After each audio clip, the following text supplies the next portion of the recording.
High all government job aspirants, welcome to my YouTube channel Gen Studies for government jobs. তো এখন আমরা discuss করছি তোমার January to June 2021 current affairs part 7। এর আগে আমরা টোটাল 6টা পার্ট ডিসকাস করেছি। আগের 6টি পার্ট যারা দেখোনি অবশ্যই দেখে নেবে। এই ভিডিও ডিসক্রিপশনে আমি প্লেলিস্ট দিয়ে রেখেছি, সেখান থেকে তোমরা ক্লাসগুলো পেয়ে যাবে।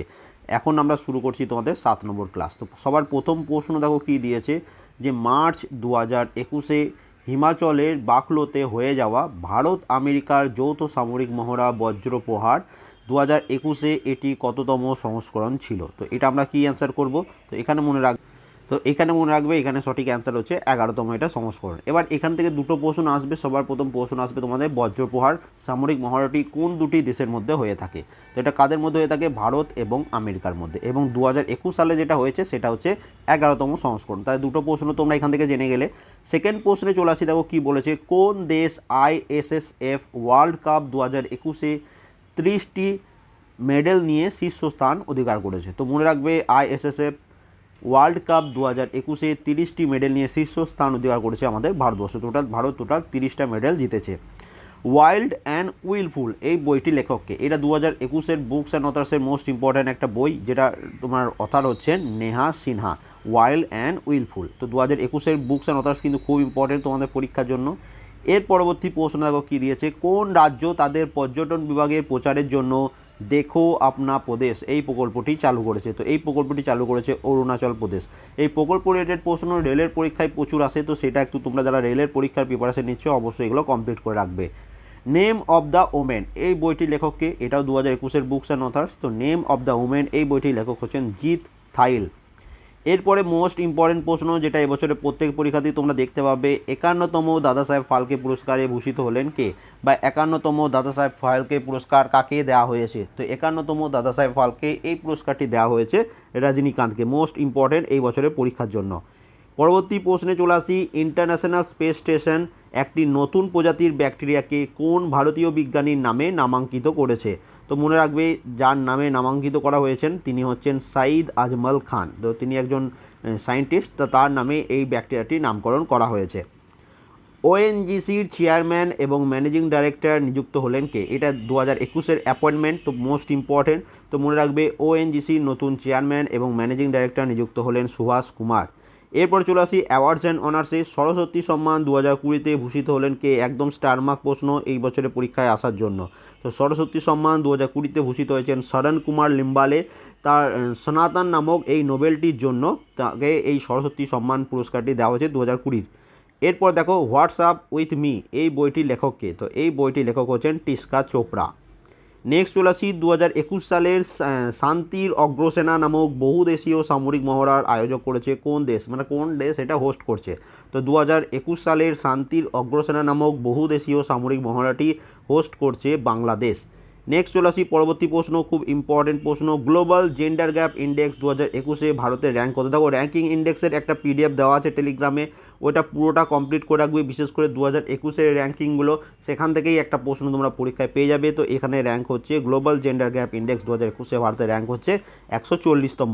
এরপর চলে আসি দেখো বাহারেন গ্র্যান্ড প্রিক্স 2021-এর উইনার্সকে। তো বাহারিন গ্র্যান্ড প্রিক্স 2021 এর উইনার্স হচ্ছেন লুইস হ্যামিল্টন। মোস্ট ইম্পর্টেন্ট, ম্যাক্সিমামগুলো লুইস হ্যামিল্টনই জেতে। ডিআরডিওর কোন ল্যাবরেটরি সম্প্রতি হালকা ওজনের বুলেট প্রুফ জ্যাকেট বানিয়েছে? তো মনে রাখবে ডিআরডিওর DMSRDE কানপুর এই ল্যাবরেটরি সম্প্রতি হালকা ওজনের বুলেট প্রুফ জ্যাকেট বানিয়েছে। এরপরের প্রশ্নটা খুবই ইম্পর্ট্যান্ট একটা বই। তো দেখো কী বলেছে, দেখো সুপারি পালানা এই বইটির লেখককে? তো এই বইটির লেখক হচ্ছেন শৈলেন্দ্র যোশী। মোস্ট ইম্পর্টেন্ট আবার একটা তোমাদের অ্যাওয়ার্ডস অ্যান্ড অনার্স, 2021 সালের কলিঙ্গ রত্ন পুরস্কার পেয়েছেন কে? তো 2021 সালের কলিঙ্গ রত্ন পুরস্কার পেয়েছেন বিশ্বভূষণ হরিচন্দন। মোস্ট ইম্পর্টেন্ট এই বছরের পরীক্ষার জন্য। পুরুষদের বক্সিং ওয়ার্ল্ড চ্যাম্পিয়নশিপ 2023 কোথায় অনুষ্ঠিত হবে? তো পুরুষদের বক্সিং ওয়ার্ল্ড চ্যাম্পিয়নশিপ 2023 এটা হোস্ট করবে উজবেকিস্তান। তো এটাও কিন্তু ইম্পর্টেন্ট। এরপর দেখো আবার একটি বুকস অ্যান্ড অথার্স কী বলেছে, মনোহর পারিক্কার ব্রিলিয়ান্ট মাইন্ড সিম্পল লাইফ এই বইটির লেখককে? তো এই বইটির লেখক হচ্ছেন নিতিন গোখলে। 2023 সালের ফিফা ওয়ার্ল্ড কাপ কোথায় অনুষ্ঠিত হবে? তো 2023 সালের মহিলা ফিফা ওয়ার্ল্ড কাপ কোথায় অনুষ্ঠিত হবে? তো এটা হবে অস্ট্রেলিয়া এবং নিউজিল্যান্ড মিলে, এই দুটো কান্ট্রি এটাকে হোস্ট করছে। এরপর দেখো দ্বিতীয় ভারতীয় মহিলা হিসেবে কে পক প্রণালী সাঁতারে পার করলেন, তো এটা ইম্পর্টেন্ট এবছরে কারেন্ট টপিকস তোমাদের একদম। তো দ্বিতীয় ভারতীয় হিসাবে পক প্রণালী সাঁতারে পার করলেন শ্যামলা গোলি। নেক্সট চলে আসি মায়ামি ওপেন 2021-এর পুরুষদের সিঙ্গেল খেতাব জিতলেন কে, তো মায়ামি ওপেন 2021-এর পুরুষদের সিঙ্গেল খেতাব জিতলেন হুবার্ট হারকাজ।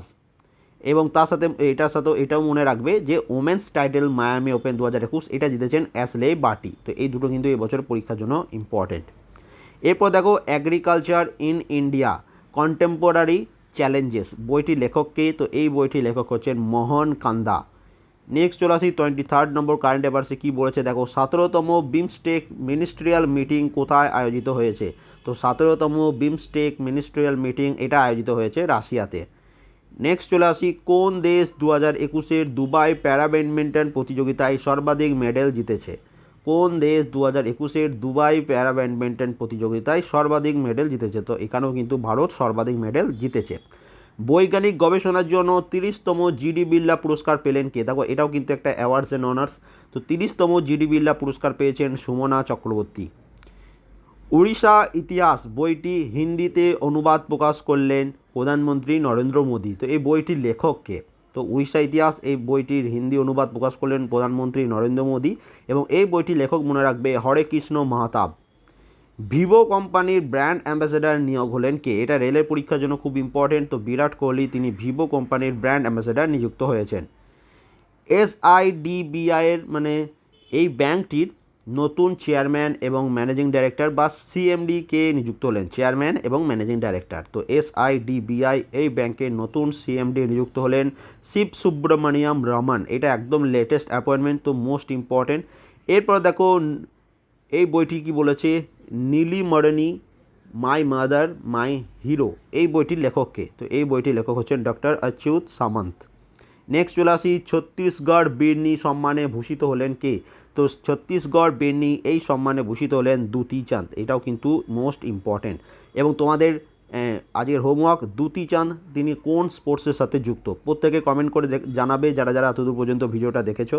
পরবর্তী প্রশ্নে চলে আসি জাতীয় শিক্ষানীতি বাস্তবায়নের জন্য কেন্দ্রীয় শিক্ষামন্ত্রী কোন উদ্যোগটি চালু করলো, তো মনে রাখবে জাতীয় শিক্ষানীতি বাস্তবায়নের জন্য কেন্দ্রমন্ত্রী যে উদ্যোগটি চালু করলো যেটার নাম হচ্ছে সার্থক, স্পেলিংটা একটু দেখে নেবে।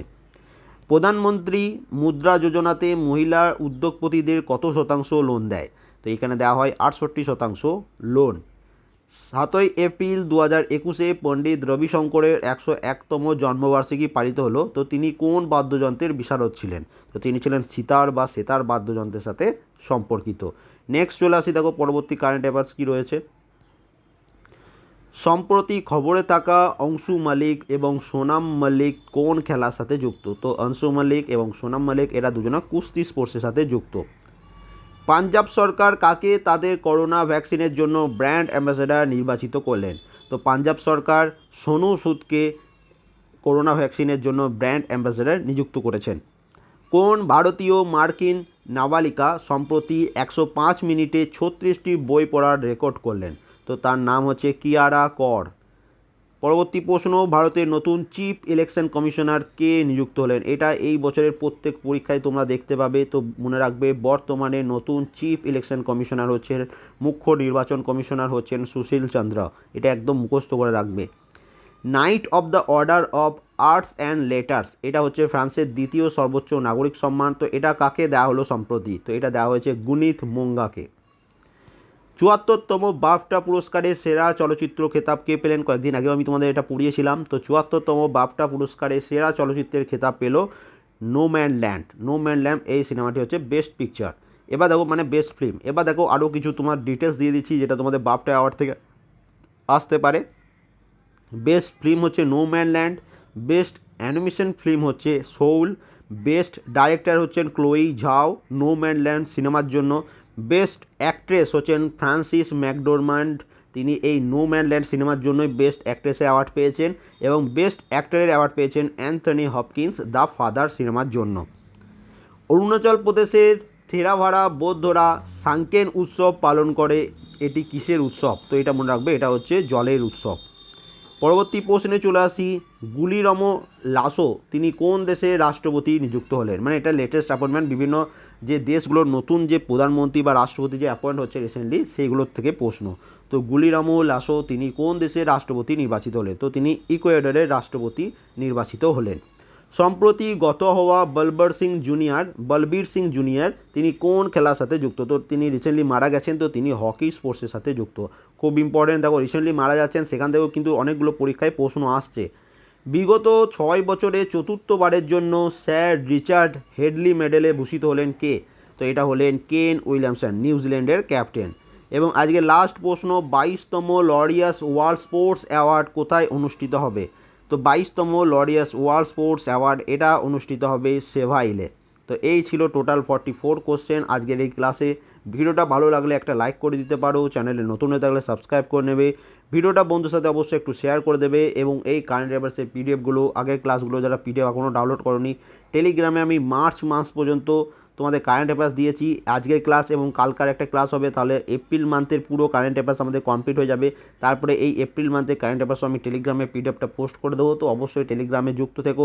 আমাদের টেলিগ্রাম চ্যানেলের নাম হচ্ছে জবস কি একাডেমি, তো প্রত্যেকে জয়েন করে নেবে আমাদের টেলিগ্রাম চ্যানেল।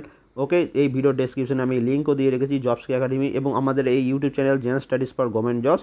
যারা এই ইউটিউব চ্যানেলে নতুন, তো তোমরাও কিন্তু এটা সাবস্ক্রাইব করে রেখে দেবে। And thank you for watching.